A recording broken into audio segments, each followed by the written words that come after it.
the total time running time for this album, released in 2009, total run time is 76 minutes and 52 seconds. Wow. Okay. Now, some people might say that's a long run time. Other people will say like 35 to 45 minutes is a pretty tight set for a 12 tracks, 4 minutes per or less. I have some other people's ideas on this, but you get a runtime on Umbra, which is 7 minutes and 50 seconds. New Day runs you 8 minutes and 20 seconds. Yeah, there's some long Dead ones. Man runs you 12 minutes and 4 seconds. Change Part 2, 10 minutes and 47 seconds. How do you feel about those long run times on those particular songs? Does it help it or does it hinder it? I think there's a couple where it's good, and then there's a couple where they probably didn't need to drag it on that long. I'd say it's about 50-50 So almost. Ian Kenny, he's your lead vocal guy. Yeah. There's definitely a different style of And your singing. guitar. So I'm getting this thing where when you look up Karnavool and Sound Awake, it puts it under the genre of heavy prog. Progressive. Now, are you familiar with other bands that are in the prog genre? So do you know what prog is? I'm assuming it's progressive, heavy progressive. Yeah, progressive rock, right? Or is it prog like from the city of Europe prog? A prog is like like it's a European style. Progressive rock smushed together. Right? I like that. That's what I thought. Yeah. Heavy prog, heavy progressive. Yeah. So do you get like you do get some Tool feels from its lineup though? Do you not? Oh yeah, big time. I think like the bass riffs, some of them sound like exactly like they should be off a Tool album, right? Like honestly, if you took Maynard and put it on any one of these tracks with his vocal styling, it wouldn't be out of place for a Tool album. No. And that's how I felt about listening to this. The one song he actually uses I think he uses the megaphone like what Maynard does in Eulogy. So it's like Goliath. Yeah. Goliath, that song. It's like it's super Tool-y. Oh yeah. And I feel like it's got that varying style. Like it's got who's the drummer? Steve Judd. Steve Judd is the drummer for this band. Well, these guys are from Australia, I believe, right? They're from Australia. You got 110%. They are definitely from Australia. And Sound Awake, it's a brimful with enjoyable impressions. The highlights, though, are kept to the finale. The 12-minute monster of Dead Man is probably the album's top song. Did you feel that Dead Man was the top song on this album? No. Because I got my notes here, and I thought Simple Boy, that first jam. Yeah. That's a 9 out of 10 for me. Yeah. And it comes in such a way that it sets the tone for the entire album. Yeah. It's got some really good like cool breakdowns, really super cool beats. I like that. I thought Goliath was an 8 out of 10 for sure. Super cool. New Day I thought was very cool as well. Like the melodies in that and the way they there's some synthesizers on that. I want to say with some cool electronic gimmicks. Yeah. Like there's some on that. I thought that was pretty cool. For me, I think the top the first three tracks are like probably maybe the best hits on that. Maybe there's a couple other there's a couple other ones in there, but the first three are it's a good way to start the album. But I think for an album, if the rest of the album can't follow up with those 3 tracks, in my opinion, I would probably spread them out. You know? Yeah, I would agree. Like 1, 2, 3, and then you're like, okay, that sets a really big tone. And then for the rest of the album, you're kind of like, okay, well, I've heard this like 1, 2, 3. It's kind of just a repeat. I wouldn't say a repeat. Like it's a good mix. But like I was saying, like Deadman is a really crazy song. Yeah. Like 12 minutes of 10 minutes, where the heck it is. But I didn't think that was the best on the whole thing. I No. thought really opening with the Simple Boys, like that's a killer. Well, on the description of the. Oh, I'm right here. I'm like Tool. I'm like what was that band? I was like Chevelle. Like it's just got that whole mix right into it. Now, It's progressive. what reminds you of the Chevelle? Just the progressiveness of it, or the voice, or like? It was the vocal stylings that really set me off for what Chevelle did with that one album. Remember? Yeah. Remember we were talking about that? Like that one album Chevelle did. It was like the Red. Tool hadn't been around for like 10 years, and they just came out with this album. It was like, if you didn't know it, if you didn't know it was Chevelle, you could have been like, that was the next Tool album. That Chevelle album was just like so Tool heavy, progressive, with that same tone, the whole thing. I just feel like the lyrical content, just the way the lyrics are put forward, and then yeah, like that's what gives me that whole. I don't want to say it's Tool because it's better than Tool. Like it's got such way better. I wouldn't say way better, but it's not like them, but it has a tone to it that's similar. Yeah. So I guess that's where I go with. But yeah, Karnavool. They put this one out, and their debut album. This was not their debut album. No. This one took 4 years for them to put Sound Awake out after 4 years. And their first album was highly anticipated, and it was acclaimed. And they're like, oh, this is the next upcoming thing. And then it took 4 effing years to put out this album. And people were like, well, from the reviews that I've been reading, they're like, can they live up to that first hype? And the answer was, yes, they could. Well, the sophomore album was absolutely just as good as the first, if not better. So did you? I think in the description when I looked it up on my thing, when I looked up the album, and there's a description and it said it got nominated for an award, and it was the top selling album of that year for that type of music, if not any rock album that year that came out of Australia. It was the top album. Yeah.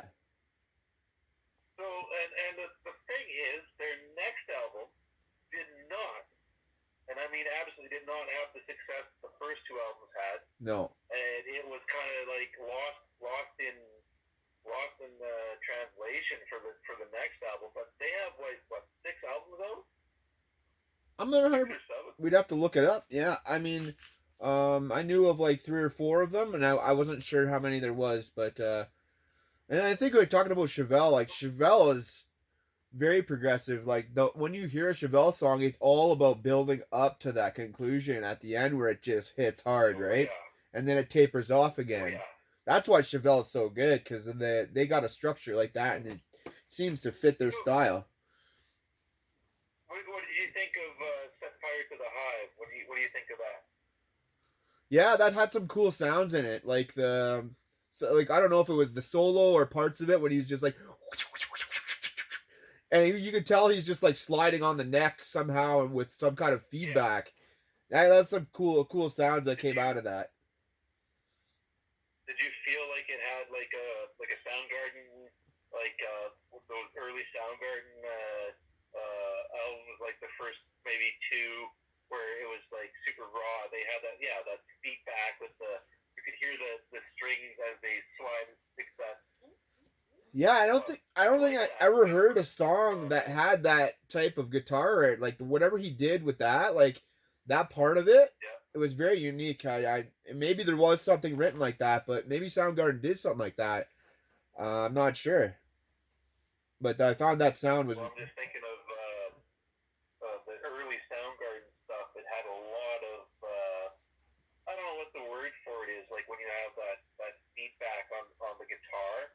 and you can hear the fingers slide across the strings, and you get that sound. Yeah. You know what I mean? I think it's Like like people intentionally put that into their records, and some people intentionally take that out of the take it records. out. But when you hear that sliding on the strings, I when it's done proper, I think that adds a lot. Yeah, because it's very easy to screw up that sound. Because you have so much feedback that if you're, you're not hitting it right, you screw it right up, right?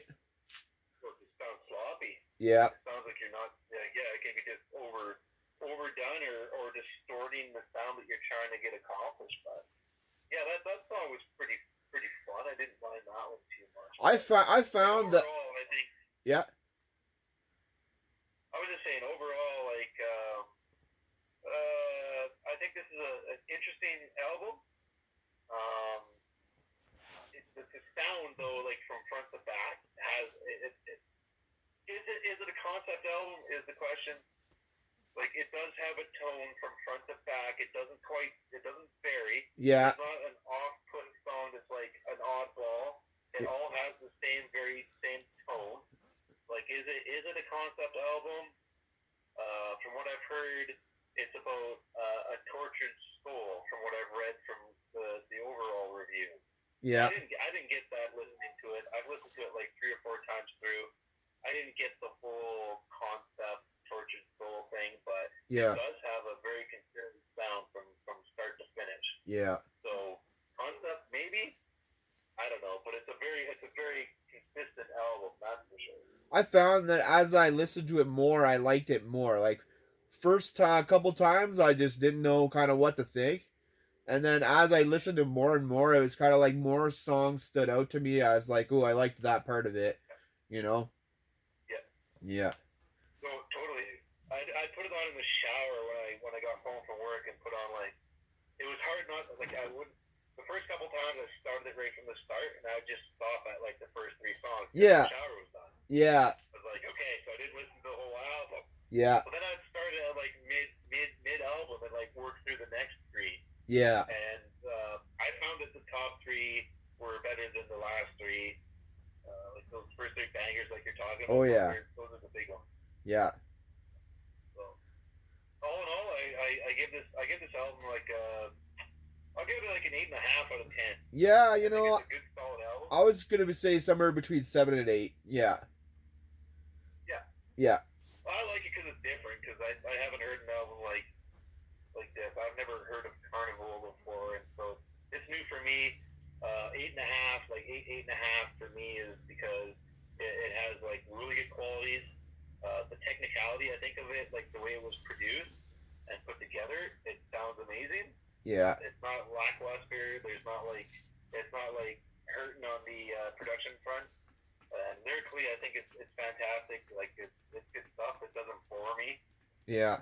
But honestly, like those first 3 bangers, there's like 4 or 5 songs out of that 12 track that I really dig. Yeah. And the rest, I wouldn't say are fillers, but I would say are mediocre songs that fit into the album. Right. It all fits. Right. Yeah. That's it. Yep. That's what I have to say. I'd pretty much agree with that.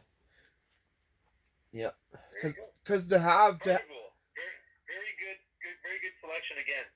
It's an interesting take because the more you listen to it, the more you can get out of it. Like the more you listen to it, if you want to like really get into it, there's so many different things you could talk about. Like yeah. Who are these guys' influences? What do you think? Like maybe some Limp Bizkit, maybe like I was saying some Soundgarden in there. Yeah. Like there's some some Tool for sure. Like there's a lot of really interesting progressive metal bands that you could be like, oh, maybe there's some grunge in there too, I think. Yeah, for sure. A little grungy. Oh yeah. Yeah. That's what I thought about the whole thing. And like giving it 2 weeks to listen to, I've had a good time. It wasn't just a rush through. I've listened to this a few times. And, yeah. The Simple Boy for me is like boom.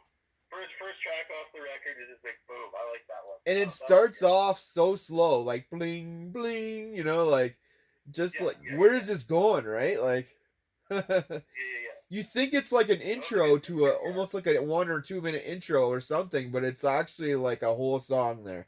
Yeah, it is. So I totally jam that one. I would put that on my playlist, like put it on rotation. So I'm curious, did you catch or did you try listening to any of the songs that were on the debut album?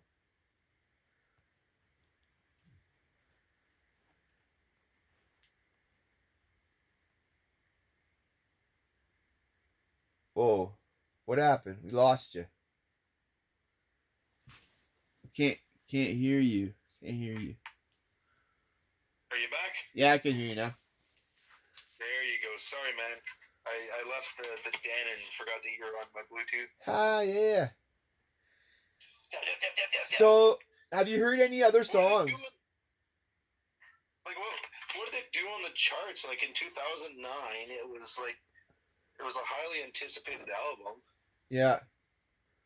Like how did it do on the like did it debut on like a Billboard 200 or I was asking you, have you heard any of the songs from the first album? no? I've heard nothing. Oh, Like okay. So, again, I encourage you if you're gonna listen and you listen to the first three again. If you want to go further, obviously, but again, the first three tracks on that album are probably the best on the album. Maybe there's a couple in there that are like debatable, but definitely my favorite two on the first album are the number two and number three. Shutter Speed might be the might Shutter Speed is a great song. Check those out. sweet. Check those out this week. Well, yeah. As I've been scrolling through the Karnavool, they do have a catalog. Yeah. They do have a catalog, and yeah, I'll have to check out some more stuff because I didn't want to get like I didn't want to dive into other albums and then have like a preconceived notion. Like I just wanted to listen to this one and be like, yeah, okay, Yeah. this is what the thing is. This is what this one does. I like it though. I mean, it's a pretty cool album. It's different, right? It's different. You don't hear that much bands like that. Oh, it's and by heavy prog and prog by progressive, it's correct. It's very progressive. Yeah. Super progressive. I dig it. In 2009, I mean, that was some time ago. Yeah. 14, almost 15 years ago. Yeah, man. Like that's the entire life of my daughter that this came out. That was pretty interesting. Right on. She'll be 16